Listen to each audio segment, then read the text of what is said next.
As another school year comes to a close, I want to take this opportunity to celebrate with you a few significant achievements of the year that we are completing, discuss opportunities that we are preparing for in the year ahead, and explain some challenges that all of us as public school educators need to face in the months ahead. First, I want to thank you for what has been a very successful school year. A highlight of the year was a very successful Advanced Ed visit.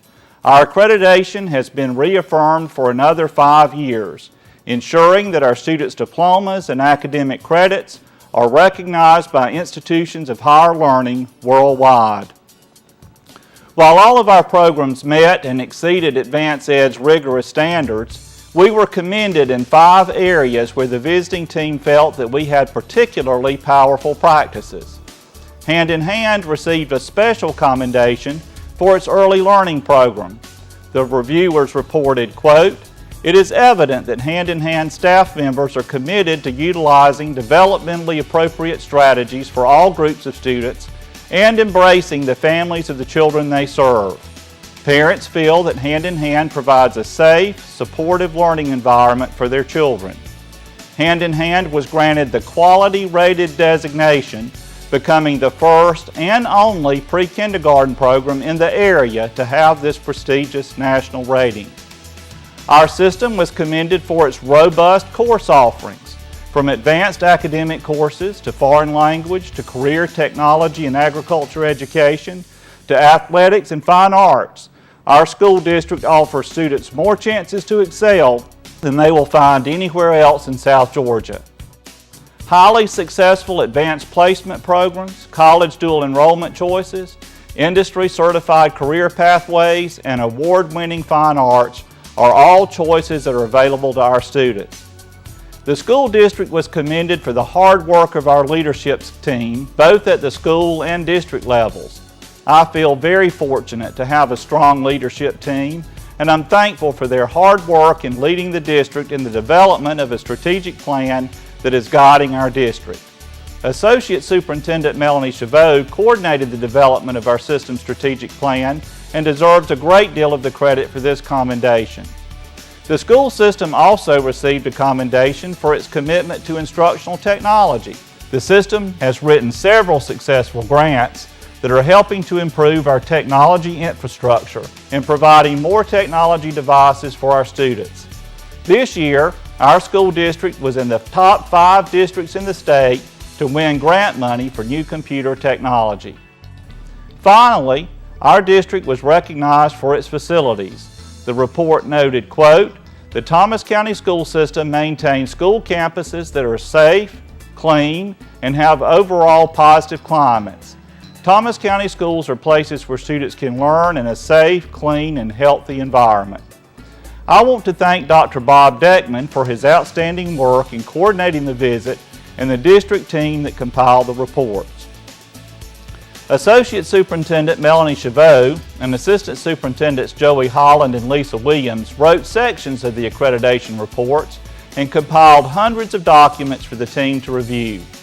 We appreciate these commendations and embrace the recommendations that the visiting team made. Budget cutbacks due to the recession reduced the number of support positions in the areas of new teacher induction and professional development. The advanced team encouraged the system to seek ways to increase support in these areas. Those of you who have been in the system for several years will remember that the system once had multiple academic coaching positions. These positions were casualties of the economic downturn. Support for professional learning and new teacher induction are compounded by the growing demands on system support for the implementation of the new teacher and leader evaluation systems, which are administratively burdensome. In order to address the Advanced Ed recommendations, a few administrative adjustments have been made. First, Mrs. Robin Cartwright, who was tapped last year to serve as instructional coordinator at Thomas County Middle School, will have an expanded role next year. Her role will be expanded to include both the middle and high school programs, and she will assume primary responsibility for system-wide professional learning. Second, Ms. Robin Shaver will serve as a curriculum coordinator for elementary grades and the coordinator of new teacher induction. These two positions will support Mrs. Chavot's role as Associate Superintendent. Mrs. Chavot will continue to serve both as a Chief Academic Officer of the school system and fulfill the duties of the Superintendent in my absence. Dr. Deborah Knight is retiring effective May 15th. The district will not name an Assistant Superintendent to replace her, but Dr. Scott James will transfer from Thomas County Middle School and assume the role of Director of Transportation and Pupil Services. Mrs. Lisa Williams will continue to serve as Assistant Superintendent with an adjusted job description, which will include primary responsibilities in the area of strategic planning, policy, and student services.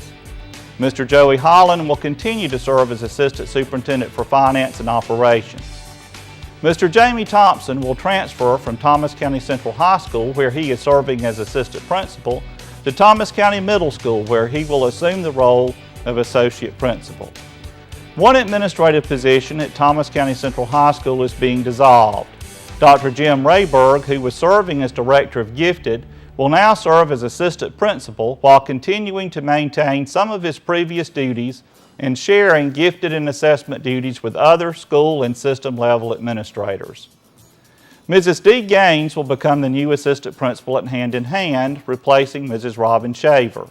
Mrs. Stephanie Wilson will transfer from the Pathway side in Decatur County to serve as a Special Education Coordinator. In order to provide better instructional and technical computer support, the Technology Department will undergo a few minor changes which will be sorted out over the next several weeks. All of these adjustments will help us address recommendations from the Advanced Ed report. We are restructuring to provide more direct support in the areas of professional learning, new teacher induction, and technology without increasing the system's total number of administrators. Now that we have spent some time reviewing the Advanced Ed report and our responses to it, I want to talk with you about another major development in our school system this year. After several months of study, our school board voted in April to become an Investing in Educational Excellence or strategic waiver system. Several years ago, the state legislature passed a bill requiring all school districts to become a charter system, an IE squared system, or a status quo system by June 30 of 2015. Status quo systems are not eligible for any waivers of state laws or state board rules. Becoming a status quo system was not a viable option for our system for numerous reasons, including the reality that our system cannot afford to comply with the dozens of unfunded state mandates. Becoming a charter system would require radical changes in our school governance structure and would be very burdensome to our teachers and administrative staff. Given the weight of the new teacher and leader evaluation systems and the new testing programs, we decided that the timing was not right to convert our system to a charter system. This is always a decision that can be revisited in the future if needed. The strategic waiver contract with the state will allow the school system to continue to receive waivers from the state, which will help to support our strategic plan while continuing to maintain a more traditional school governance structure. Latest information from the State Department of Education predicts that about 75% of the school districts in the state will ultimately become a strategic waiver system.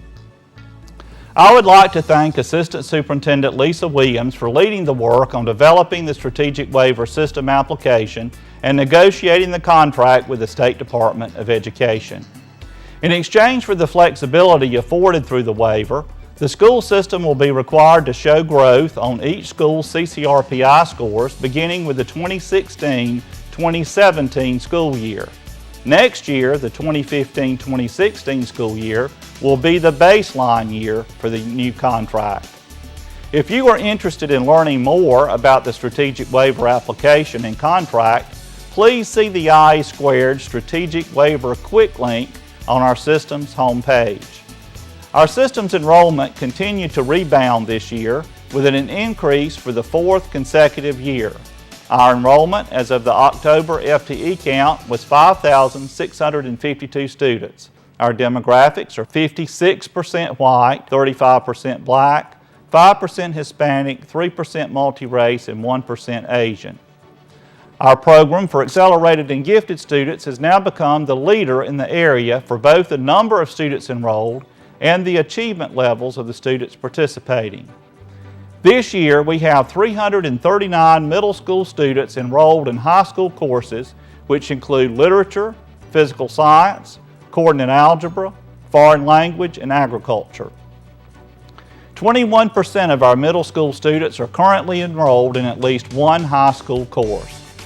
We had a record number of Duke Tip students this year, validating that our more rigorous middle school merit curriculum is raising the ability of our students to achieve at high levels. 15% of our high school students are enrolled in a college course this year.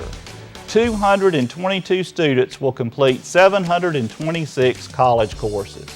This does not include 118 students who are taking 179 College Board approved advanced placement classes.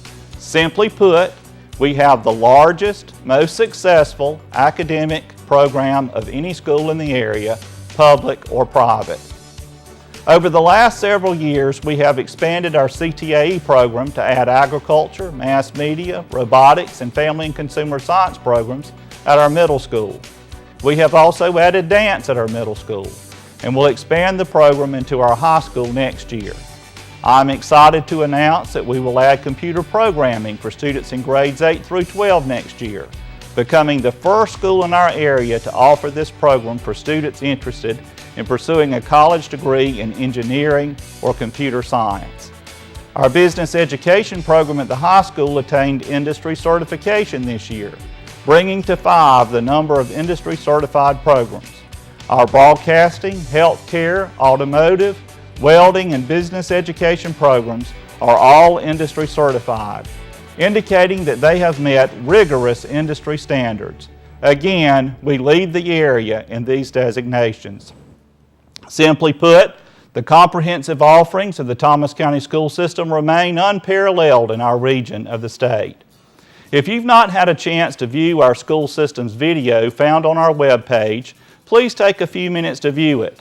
It will make you proud to be associated with the Thomas County School System. I would like to provide you a quick update on our budget.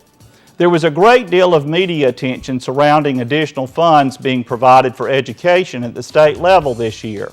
While it is true that the austerity cuts were partially reduced, it is unfortunate that much of the progress that was made in the area of restored state funding was offset by a reduction of over $220,000 in our Equalization grant and a $450,000 increase in the school system's share of health insurance expenses for non-certified employees.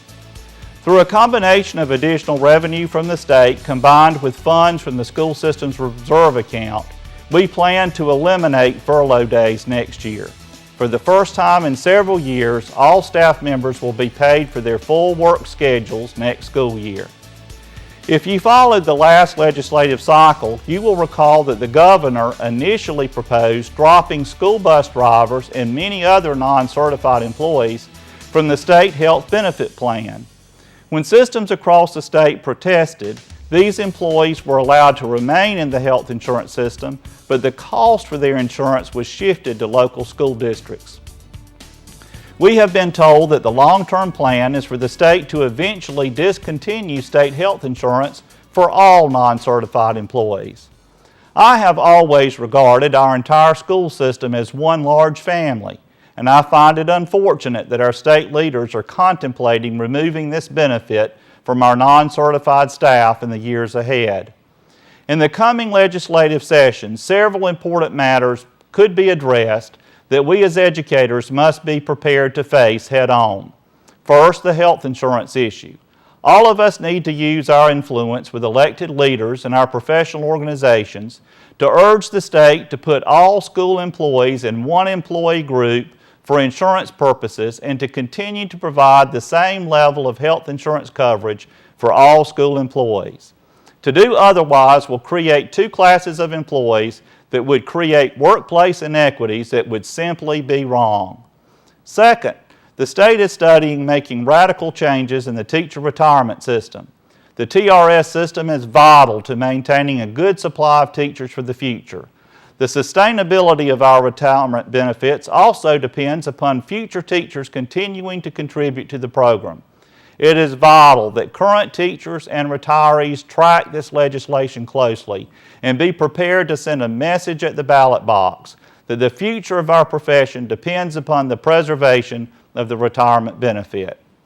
Third, the eSPLOST program, upon which our school systems have come to rely, will be up for renewal in March of 2016.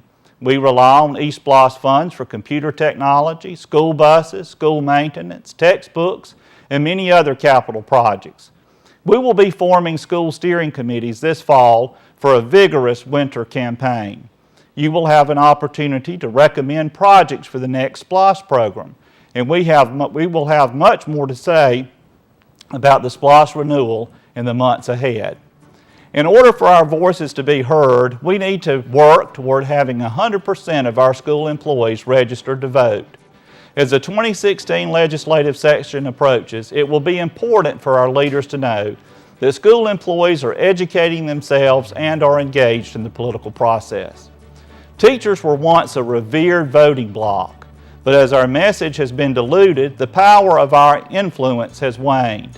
It is important that all of our professional organizations join forces to protect health insurance benefits and the teacher retirement plan.